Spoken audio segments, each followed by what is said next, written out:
Assalamualaikum warahmatullahi wabarakatuh. Perkenalkan, nama saya Hajrawati, NIM 1015612501. Di sini saya mau mereview salah satu buku filsafat, yaitu Filosofi Teras, Filsafat Yunani Romawi Kuno untuk mental tangguh masa kini, atau karya Manam Piring atau biasa disapa Manam Piring. Oke, baik, langsung saja. Pertanyaan pertama yaitu sebenarnya buku Filosofi Teras ini buku tentang apa sih? Nah, dalam buku Filosofi Teras ini merupakan sebuah buku yang memperkenalkan filsafat Stoik atau Stoa dalam bahasa Indonesia. Dalam buku ini dijelaskan mengenai topik-topik stoicisme yang relevan dengan kehidupan sehari-hari.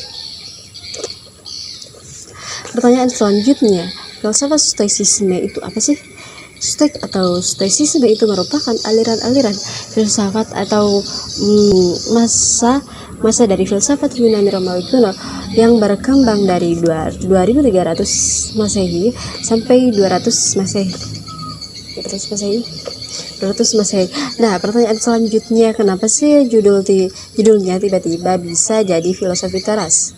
Alasannya, menurut penulis itu karena istilah stoik itu sukar diucapkan, jadi penulis mengambil kata terjemahnya.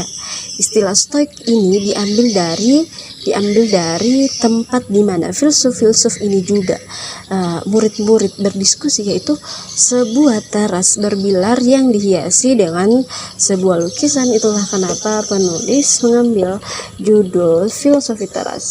Lanjut ke isi buku ini tentang apa sih?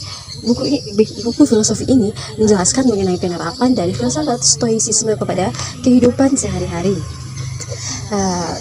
Buku ini terdiri dari 12 bab, yaitu yang pertama diawali dengan survei khawatir nasional, dan yang kedua sebuah filosofi yang realistis, dan yang ketiga selaras dengan alam, keempat dikotomi kendali, yang kelima mengendalikan interpretasi dan prestasi, dan yang keenam memperkuat untuk mental, dan seterusnya. Di buku ini kita diajarkan mencari kedamaian di dalam hidup melalui diri sendiri, bukan ekspektasi di luar kendali kita sendiri. Gimana caranya mengatasi baper, galau, cara mengatasi emosi, dan cara mengatasi musibah dalam hidup. Prinsip utamanya yaitu manusia tidak semantasnya untuk melawan sabda alam.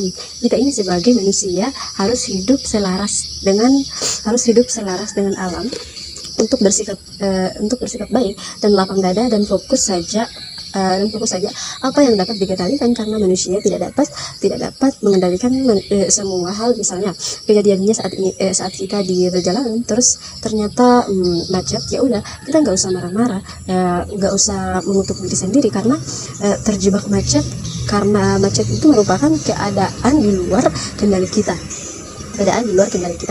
Fokus saja dengan solusi dan hadapi dengan tenang. Intinya, pusatkan energi pada sebuah solusi dan berhenti mengutuk keadaan, karena justru ketika emosi negatif yang keluar malah akan menambah masalah, bukan menyelesaikan masalah, tetapi malah masalah.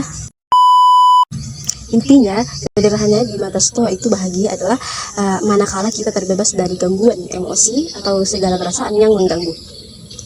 Kemudian di buku ini juga dilengkapi dengan ilustrasi menarik. Ini ilustrasinya karya Devina Lesmana. Itulah tadi buku Filosofi Teras yang dapat saya review. Saya kira dengan ucapan Assalamualaikum warahmatullahi wabarakatuh.